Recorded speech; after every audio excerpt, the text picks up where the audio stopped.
Hello बच्चों, नमस्कार। मैं आपके अपने platform all exams GK with Vipin में आपका स्वागत करता हूं। बच्चों, उम्मीद करता हूं कि आप पढ़ाई में बहुत अच्छे से मन लगाकर लगे हुए होंगे। ठीक है।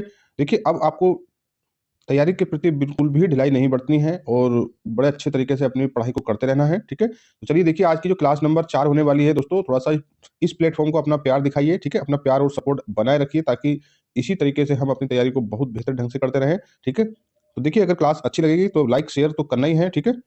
चलिए अपनी क्लास स्टार्ट करते हैं। देखिए प्यारे बच्चों, आज की हमारी क्लास का जो पहला क्वेश्चन है, क्वेश्चन बहुत इंपॉर्टेंट है। देखिए, अगर आपको क्लास अच्छी लगती है तो कृपया लाइक करके जाना है। ठीक है। और इस प्लेटफॉर्म पर नए हैं तो सब्सक्राइब कर लीजिएगा ताकि एक बेहतर तैयारी, रेगुलर तैयारी आपकी इस प्लेटफॉर्म में चलती रहे। ठीक है। तो देखिए, पहला क्वेश्चन है कि भारत की जनगणना 2011 के अनुसार सबसे अधिक आबादी वाला राज्य कौन सा है? तो दोस्तों वो है उत्तर प्रदेश। ठीक है। चलिए नेक्स्ट क्वेश्चन देखिए कि भारत में श्वेत क्रांति का जनक किसे माना जाता है, कहा जाता है? दोस्तों उनका नाम है वर्गीज कुरियन। ठीक है। चलिए नेक्स्ट क्वेश्चन देखिए। देखिए क्वेश्चन कह रहा है कि पृथ्वी के आकार की तुलना में इनमें से सबसे बड़ा ग्रह कौन सा है बच्चों? तो देखिए वो है बृहस्पति ग्रह। ठीक है। चलिए नेक्स्ट क्वेश्चन देखिए। कौन सी नदी अरब सागर में नहीं मिलती है? बच्चों इसे ध्यान रखना है, इसे बहुत अच्छे से ध्यान रखना है। आपने इस तरीके देखना है कि महानदी इधर जाती है, ठीक है, और जो नर्मदा नदी इधर जाती है, और पेरियार केरल में इधर बहती है, और जो ताप्ती है वो भी मध्य प्रदेश में इधर जाती है। ठीक है। तो इस तरीके से आपने इसे ध्यान रखना है। ठीक। तो वो नदी कौन सी है जो अरब सागर में नहीं मिलती? वो है महानदी। ठीक। चलिए नेक्स्ट क्वेश्चन देखिए। देखिए क्वेश्चन कह रहा है कि नागालैंड की राजधानी कौन सी है? तो बच्चों इसका ध्यान रखना है, कोहिमा है। ठीक है। आज क्वेश्चन नंबर 405 देखिए कि यूरो किसकी मुद्रा है? तो देखिए यूरो जो है यूरोपियन जोन यानी कई सारे देशों की मिलकर मुद्रा यूरो है। ठीक है। इसे यूरोपीय जो कंट्रीज हैं वो यूरो मुद्रा को अपनाती हैं, बहुत सारी कंट्रियां हैं। ठीक है। चलिए नेक्स्ट क्वेश्चन देखिए। देखिए दोस्तों, ये क्वेश्चन को आप चाहे 5 स्टार दीजिए, कितने भी स्टार दीजिए, आपकी मर्जी है। ये क्वेश्चन बहुत इंपॉर्टेंट है, परीक्षाओं में पूछा गया है। अभी ये डीएलएड सेकंड सेमेस्टर की परीक्षा हुई थी, वहां तक तो इस क्वेश्चन को पूछ लिया। ठीक है। क्योंकि एनसीईआरटी का क्वेश्चन है, बहुत इंपॉर्टेंट क्वेश्चन है दोस्तों। अगर अभी तक आपने इस प्लेटफॉर्म को सब्सक्राइब नहीं किया, सब्सक्राइब कर लीजिएगा। वीडियो को लाइक नहीं किया तो लाइक कर दीजिएगा। अगर अपने दोस्तों में अच्छा लगता है तो शेयर भी करिएगा। ठीक है। क्वेश्चन पढ़िए, बहुत इंपॉर्टेंट है, सभी परीक्षाओं के लिए इंपॉर्टेंट है, केवल ऐसे नहीं है कि एनटीपीसी के लिए ही है। ठीक है। एनटीपीसी ने तो पूछा है, ठीक है, और परीक्षाओं ने भी पूछा है, और सभी के लिए इंपॉर्टेंट है। ठीक है। देखिए क्वेश्चन कह रहा है कि पृथ्वी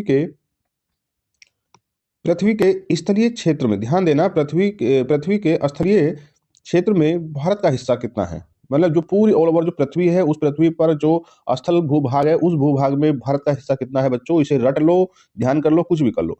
ठीक है। 2.4% भारत का हिस्सा है। किसमें? पूरी पृथ्वी पर जितना भी स्थल है, स्थल में भारत का हिस्सा 2.4% है। इसे आपने रटना है, कुछ भी करना है, इसे याद रखना है। ये परीक्षाओं में पूछा जाता है, पूछा जाएगा। ठीक। चलिए अगला क्वेश्चन देखिए कि बांग्लादेश की जो स्थल सीमा के साथ कौन कौन लगते हैं? तो स्थल सीमा से तो भारत और म्यांमार दोनों ही, क्योंकि बांग्लादेश ऑलरेडी भारत का हिस्सा था और भारत म्यांमार से अपनी स्थल सीमा साझा करता था। जब बांग्लादेश बीच में आ गया तो एक तरफ म्यांमार रह गया, एक तरफ भारत हो गया। ठीक है। चलिए नेक्स्ट क्वेश्चन देखिए। देखिए क्वेश्चन कह रहा है कि बड़े पैमाने पर केसर का उत्पादन कहाँ किया जाता है बच्चों? ये जम्मू कश्मीर है, इसे रटना नहीं है, नॉर्मल क्वेश्चन है। ठीक है। चलिए, मंगल ग्रह को लाल ग्रह भी कहा जाता है, ये कॉमन क्वेश्चन है, सभी क्वेश्चन इंपोर्टेंट है। ठीक है। चलिए अगला क्वेश्चन देखिए। देखिए क्वेश्चन कह रहा है कि हॉर्नबिल त्योहार कहाँ मनाया जाता है? रेलवे का फेवरेट क्वेश्चन है, तो ये नागालैंड में मनाया जाता है। ठीक है। चलिए अगला क्वेश्चन देखिए कि तमिलनाडु का सबसे लोकप्रिय नृत्य कौन सा है बच्चों? तो कारगम है। ठीक है। चलिए नेक्स्ट क्वेश्चन देखिए। देखिए बच्चों, ये क्वेश्चन भी काफी अच्छा है, कॉन्सेप्ट वाला क्वेश्चन है कि उस देश का नाम बताइए जिसकी मुद्रा का नाम रुपया नहीं है। तो देखिए नेपाली रुपया भी है, श्रीलंका रुपया भी है, और पाकिस्तानी रुपया भी है, परंतु जो म्यांमार है इसकी जो मुद्रा है वो रुपया नहीं है। ठीक है। चलिए अगला क्वेश्चन देखिए कि लोसूंग त्योहार कहाँ का लोकप्रिय त्योहार है बच्चों? तो सिक्किम का है। ठीक है। चलिए अगला क्वेश्चन देखिए। देखिए क्वेश्चन कह रहा है कि बांग्लादेश में प्रवेश करने के बाद गंगा की जो मुख्य शाखा के मुख्य जो शाखा को किस नाम से जाना जाता है बच्चों? तो कहने का मतलब ये है कि गंगा नदी जब बहकर जाती है बांग्लादेश में प्रवेश करने के बाद, जो गंगा की जो मुख्य शाखा है उसे पद्मा के नाम से जाना जाता है। ठीक है। और जो उधर से जो है दोस्तों, जो सिंधु नदी आती है, ठीक है, उसे दोस्तों क्या बोलते हैं? तो उसे जो है जमुना के नाम से जानते हैं, और जो गंगा और जमुना का जो मिलन होता है उसे मेघना के नाम से जानते हैं। ठीक है। देखिए प्यारे बच्चों, क्वेश्चन क्या कह रहा है? क्वेश्चन कह रहा है कि निम्नलिखित में से किसे एक बोना ग्रह कहा जाता है दोस्तों? तो प्लेटो को बोना ग्रह कहा जाता है, जिसे ग्रहों की श्रेणी से निकाल दिया गया है। ठीक है। कब निकाल दिया गया? 2006 में। ठीक। चलिए अगला क्वेश्चन देखिए कि इस ब्रह्मांड में दूसरा प्रचुर मात्रा में सर्वाधिक तत्व कौन सा है? तो देखिए दूसरा है हीलियम। ठीक है। चलिए अगला क्वेश्चन देखिए। देखिए बच्चों, क्वेश्चन कह रहा है कि निम्नलिखित में से एथेनॉल किससे प्राप्त किया जाता है, तो आपने ध्यान देना है, गन्ने से एथेनॉल प्राप्त किया जाता है। ठीक है, चलिए क्वेश्चन देखिए कि किस ग्रह के एक चंद्रमा का नाम, चंद्रमा का मतलब उपग्रह का नाम गैनीमेड है, तो वो है बृहस्पति। ठीक है, चलिए अगला क्वेश्चन देखिए।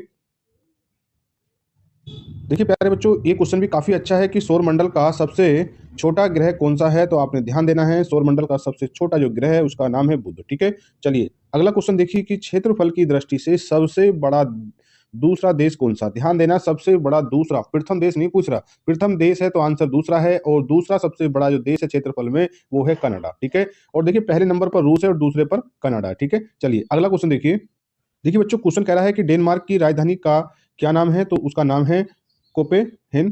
ठीक है, चलिए नेक्स्ट क्वेश्चन देखिए। देखिए क्वेश्चन कह रहा है कि भारत की सबसे लंबी सीमा किस देश के साथ लगती है, तो दोस्तों बड़ा नॉर्मल क्वेश्चन है, बांग्लादेश के साथ। ठीक है, चलिए अगला क्वेश्चन देखिए कि भारत की दूसरी सबसे लंबी नदी कौन सी है, तो देखिए भारत की पहली बात तो भारत की सबसे लंबी नदी गंगा है, जो कितनी है 2525 किलोमीटर। ठीक है, और दूसरी सबसे बड़ी लंबी जो नदी है वो दक्षिण भारत में है, जिसे का नाम है गोदावरी। ठीक है, चलिए अगला क्वेश्चन देखिए। देखिए दोस्तों, क्वेश्चन कह रहा है कि थार का जो रेगिस्तान है वो कहाँ पड़ता है, तो देखिए थार का रेगिस्तान एशिया का सबसे बड़ा रेगिस्तान है, जो भारत के राजस्थान में पड़ता है। ठीक है, चलिए अगला क्वेश्चन देखिए। क्वेश्चन कह रहा है कि ब्रह्मपुत्र नदी निम्नलिखित में से किस देश से होकर प्रभावित नहीं होती। ठीक है,